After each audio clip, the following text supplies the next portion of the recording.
Ladies and gentlemen, welcome to Talk Spicy. I'm Coach Gene Clemens. Thank you for joining me wherever you are joining me. Rate the show, comment, agree, disagree, but whatever you do, keep it spicy.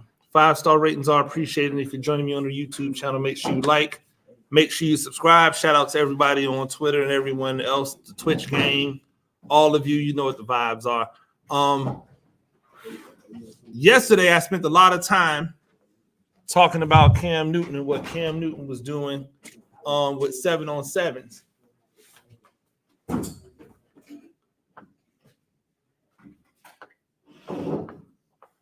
And the reason I was talking about what Cam Newton was doing with 7-on-7s is because I did not like the way what could have been really great for young men, young women to turn into something ugly, like as a way of stunning. A lot of 7-on-7 people have a lot of bravado about them, a lot of arrogance about them. The 7-on-7 coaches thinking that they know football just because they collect some of the best talent around and then go out there and play a fraction of what a football game is, like a piece of it. I didn't like it. The fact that a guy like Cam Newton, who does not have to do this, who is well off, who does not have that type of cachet about him, has to then deal with this when he's out there. It's sucker stuff, right? It's stuff that doesn't make any sense. And so now the way I'm looking at it is that we have to be purposeful about the way in which we move in these areas. We have to be purposeful. We have to be careful, because we don't want it to be a situation. We don't want it to be a situation that leads to danger for the kids, right? We don't want it to be a situation that leads to danger for the kids. And so because we don't want it to be a situation that leads to danger for the kids, we have to be careful about how we move. And as adults, we have to set the example. That's Cam Newton included, by the way, because I'm pretty sure none of this is completely and totally unprovoked, although I don't think it should ever get to this level when someone's bringing that level of cachet. Like, I don't think it should ever get to that level, but I also don't know what else it is for somebody like him to do if this is how he is chosen to give back. Like, again, we have to be really, really careful on what we do or say to people, especially people who don't have to do this, on how they get back and what they give back. Because at the end of the day, it's going to be a situation where it hurts us all, right? And so that was really my point. I don't ever want it to be misconstrued as if I'm just taking shots at people. I'm not.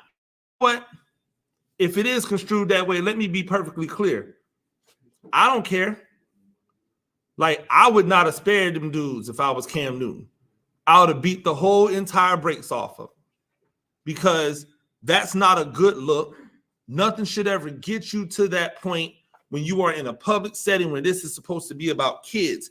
And then when you see, because I told y'all the internet would do its job, right? The internet would have this man's face out there. And sure enough, 12 hours later, we see a video of this man talking about Cam Newton as if Cam Newton is just some dude that made it to the NFL. Like, talking about Cam Newton as if he was some bum that they gave a chance that didn't deserve a chance. Like he was some of these quarterbacks that we see in the NFL that just hang around for 10 years as backups, but don't really ever have any legitimate impact. And when you watch them play, you go, why is he in the NFL? That's the way they were trying to treat Cam Newton. Talking about how he was a a fake Atlanta hero who couldn't throw, and all this other stupid stuff. Like, if you're going to do that, then you probably have some smoke with the guy. According to Quincy Avery, that they had beef. Well, why you have to wait until we're in the most public of places to settle the beef? If I got beef with you, I'm not waiting until we public. It's not an on-site. You know why? Because I'm a professional and you're a professional, right? Supposedly, these coaches are getting paid a lot of money to do 7-on-7. Some of them, this is what they do. Like, this is their career. They've made a career out of it. They've made a living out of it. So as a professional, wouldn't you find that man like off in the cut? Wouldn't you find that man somewhere else? It's not like Cam Newton is hard to see, right? He is the most intimidating presence I have ever been around, and I have been in front of Shaq. Like, Shaq is just big. You're like in awe of how big Shaq is. But Shaq has never been intimidating to me. Like, Cam Newton, when you stand in front of Cam Newton, you look at Cam Newton like, yo, that is not a human being. Like, the way he is built, like, how is he that massive yet still looks like a 6'1", 180? He looks like somebody took a 6'1", 185-pound guy and put him in that chamber that they put Captain America in, that made Captain America gigantic, right? That's what it looks like. Like, his proportions don't make sense. The way he's structured, it doesn't make sense for him to be that big and look that athletic at the same time. We've seen what he did. You've seen the video by now. It's not a good look for anyone. But the guys who have a beef with him, it's like, why do you have a beef with him? And why is everybody trying to go viral off of talking noise or being adversarial to Cam Newton? It's because y'all thought he was soft. It's because y'all thought, oh, he's wearing these Mashika hats and crazy outfits that you thought he was soft. And then you found out the hard way. And now it will live on in perpetuity every single year around this time. They're going to bring back up that video of Cam Newton dragging your ass all around the place. Every year, congratulations. That is your legacy. Not, I beat Cam Newton in the 7-on-7, because who cares about that? You didn't beat Cam Newton. Cam Newton doesn't play. You didn't beat Cam Newton. Cam Newton never lost when he was in college, and you didn't go to the pros. You probably didn't go to college.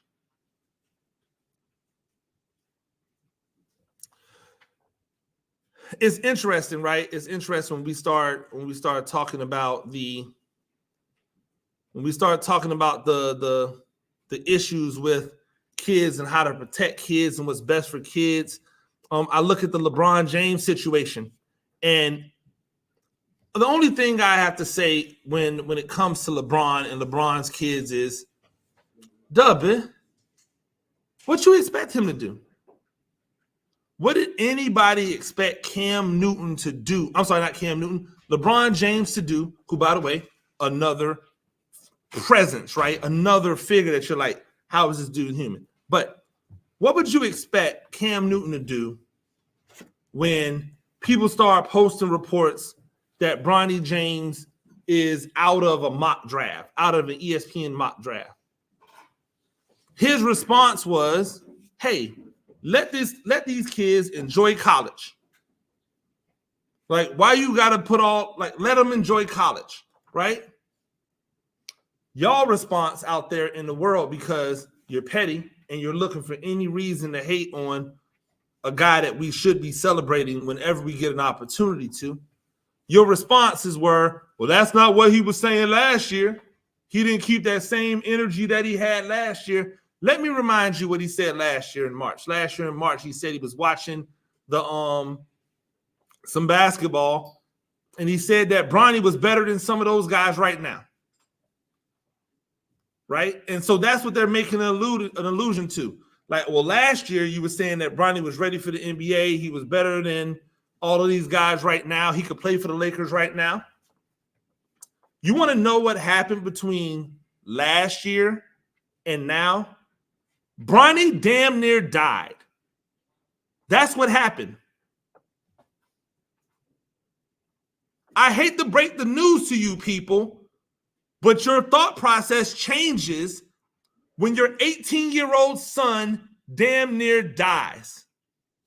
It's not the same.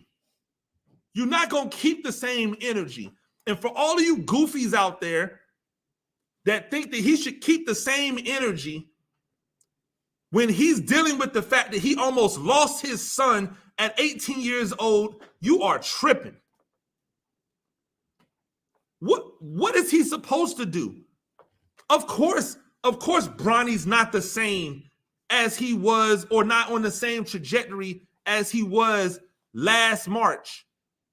Last March, after coming off of a successful senior year, after balling out in the McDonald's All-American game, after balling out in with the Olympic team or the World Championship team, the under 18 team, I forget which team it was. It might have been the USA versus the World game, I can't remember. But it was one of them international games. He was balling. And anybody out there trying to act like he wasn't balling, you're just lying to yourselves. He had shown himself to be a legitimate guy who smart with the ball, just like his dad. Shoots the three way better than people gave him credit for when he was in high school. And the one thing that we've known about him since he was 16 years old, uber athletic. What about that does not say trajectory towards the NBA? So last year around this time, of course, LeBron is hyped. Yo, this looks like a reality. And then you know what happens? Reality hits. And now this young man has to deal with a heart condition, something that almost kills him.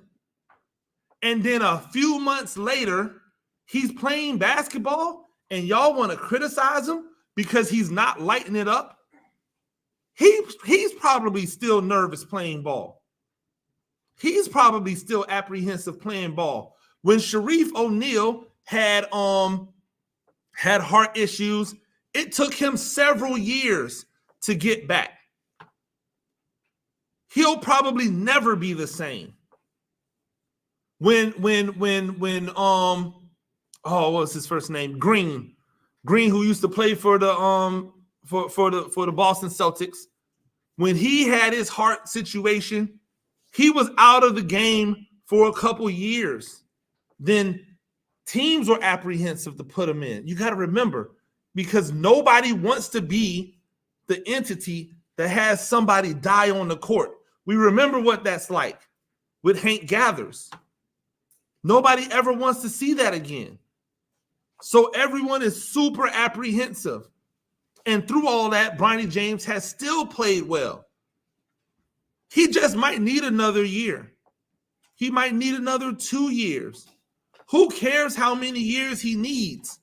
LeBron James is a billionaire. If his kids never play in the NBA, he's still winning. Does that mean that he doesn't have a dream or a hope to one day possibly play with his kids? Obviously he does. But what do y'all think he's supposed to do? You think he's supposed to keep the same energy that he had in March when his son almost died? Now, a year later, where he's just happy to see his son playing basketball? The aim has changed. The logic has changed. Near death does that. And all of you goofies out there trying to act as if you don't want to stand on business, the business changed. There's nothing to stand on. It's amazing what happens. It's amazing what happens to you when you get a reality check about what's important and what's not important in life. And ultimately, you know what's not important to LeBron James? right now whether or not his son plays in the NBA. What is important is that his son lives a happy and healthy life and that his son gets to bury him and not the other way around. There's not a father out here that hopes to live longer than their son. And if you are a horrible father. There's not one.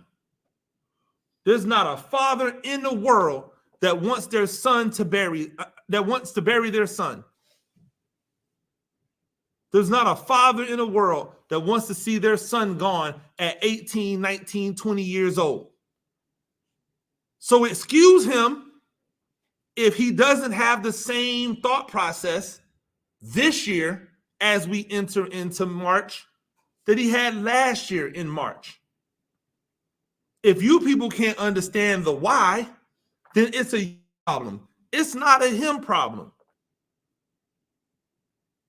What's really more alarming, what's really more telling is that we seem as a society, and if I'm going to point out a particular group, as Black people, our culture seems to find any reason to knock the ones who have ascended to the highest of levels.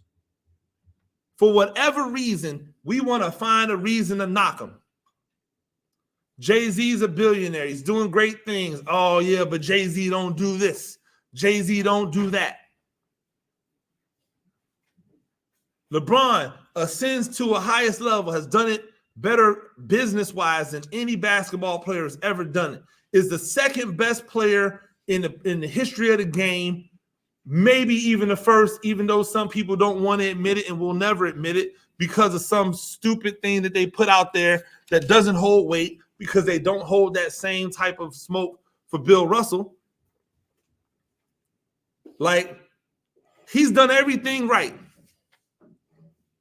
Black man, black woman as his wife on his side, the woman that was with him in high school, never any real smoke or fire about infidelity, raising 3 beautiful children, all seem to have their heads on straight. Brought up his homeboys instead of just enabling them and kicking them bread to just be like hanger-ons, empowered them, allowed them to go out and acquire skills that they could then bring back to the core. He's done everything the way that people have said you should do it. And yet, every time we turn around, people got criticism for him. People want to find a reason to knock him. Oh, well, this is why you're not the best. Really?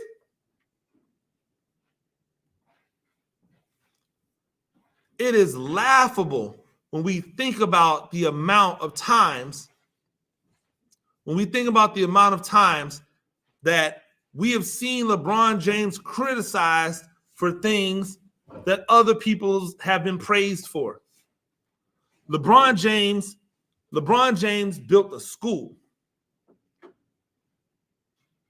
First, LeBron James had a program that guaranteed kids admission into college, then gave all those kids scholarships to go to the college. Then he built a school. Then he built resident people around so that they can attend the school and have great places to live. He is a legend. He is a legend. Shout out to Jalen Rose and the Jalen Rose Leadership Academy over there in Detroit. Building schools. Yo, is something wrong with our school system? We got to have something that really speaks to our people and what we're trying to do. Okay, I'm going to build a school legitimately. I'm going to cater to the people that need it the most legitimately. Oh, yeah, but he just doing that for clout. He built a school for clout?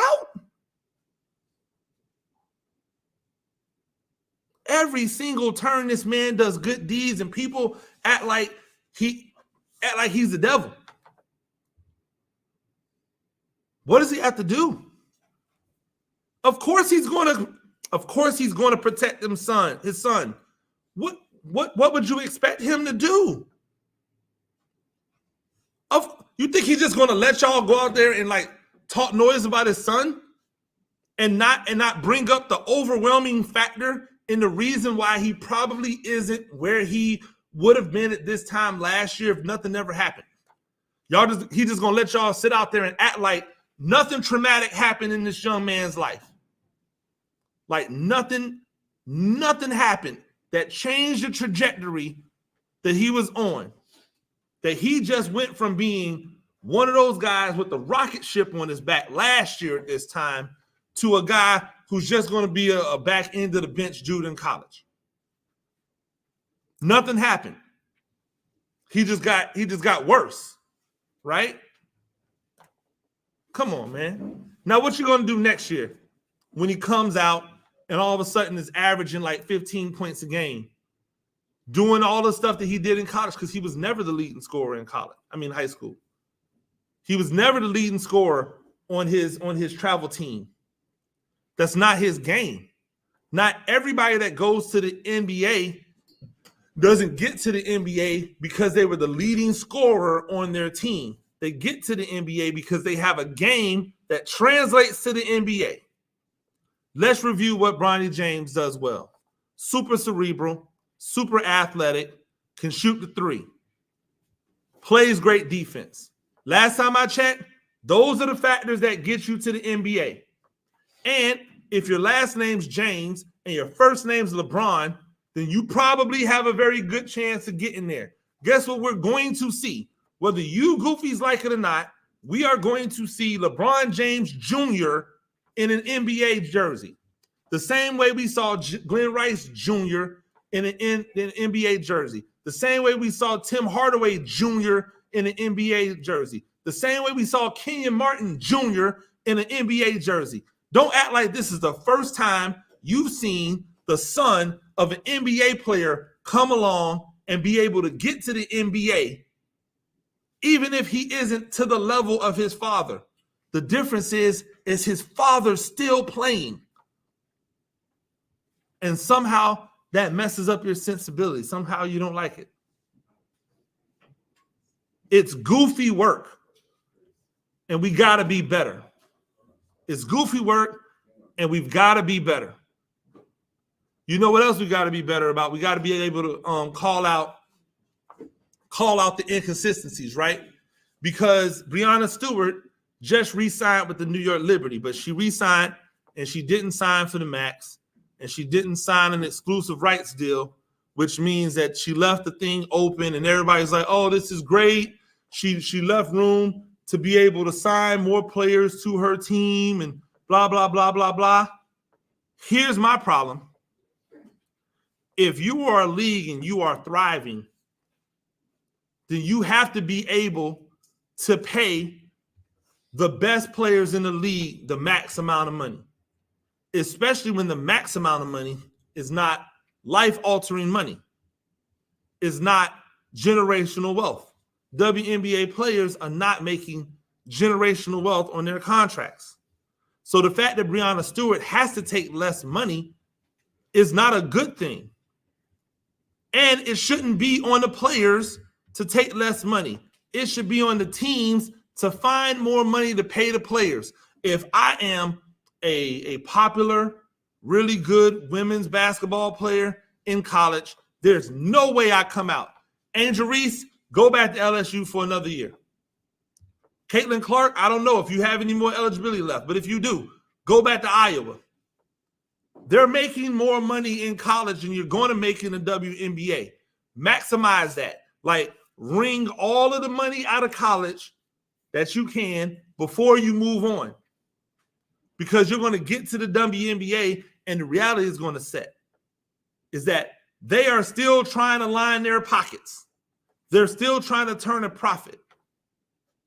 And the WNBA should not be worried about turning a profit. They should be worried about having the best and the brightest well taken care of so that the product can be the best that it can be on the court, so that more people will come, so that more fans will continue to generate. We shouldn't be out here begging for fans or having people come say, "Hey, watch the NBA, support the WNBA, support the WNBA." We shouldn't be out here begging. We should be out here going, "You guys don't know what you're missing." and then prove it. The women's game, the women's college game didn't rise because somebody said, hey, y'all got to start watching women's college basketball. It rose because it finally became compelling, right? Because there were finally storylines other than Tennessee is going to march to the championship or UConn is going to march to the championship. Once they start, or South Carolina is going to march to the championship. It's finally parity, right? It's parity. There are stars, there are personalities, and we get to see them. And that is why the college game has begun to rise to all-time levels. And now those stars should transition into the WNBA, but not if they got to go to Russia or they got to go to China to play basketball to supplement the money that they make in the WNBA, because the WNBA is not paying them enough to just be a WNBA superstar. You can't blame that on the players, and you shouldn't be asking Breanna Stewart, the best player or the second best player in the WNBA, to take less money because you need to have money to get her people. If there's a salary cap, you break it to make sure that Breanna Stewart is taken care of. You don't do that to the second best or best player in the WNBA. You do that to like the 15th and 16th best player in the WNBA. You do that to like the 22nd player in the WNBA. You do that to the 50th player. Hey, we're going to need you to take some less money. You don't do that to the best. If I'm Breanna Stewart, it's disrespectful for you even to come to me with something that doesn't say max on it, that doesn't say fully protected on it, that doesn't give me all the rights that I deserve because I'm the best in the game. It's not arrogance, it's business. Yeah, we can clap and applaud Breanna Stewart for doing that, but now that Breanna Stewart did it, guess what they're going to want from the other stars? They're going to want them to do it as well. The WNBA's players union should not have allowed this to happen. They should have forced Breanna Stewart to take the maximum. We've heard about this in the men's league. Why do you think that the men get paid? Hey, we're not turning down the money. Steph Curry's not out here taking less money so that Draymond and Clay can get paid. Steph Curry's getting his max. Draymond's getting all his money. Clay's getting all his money. LeBron's not taking less money so Anthony Davis can get paid. You're going to pay Bron, and you're going to pay Anthony Davis, and you need to find money for Hachimura and Austin Reeves and all them other guys. The players are not the owners. The owner's money, super long. The player's money, not as long. You should never take less money. Ever.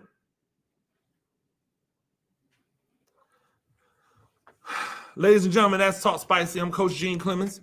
I do this thing a few times a week. Rank the show, comment, agree, disagree, whatever you do. Keep it spicy. 5-star ratings are appreciated. If you're joining me on the YouTube channel, make sure you like, make sure you subscribe. Till next time. Peace.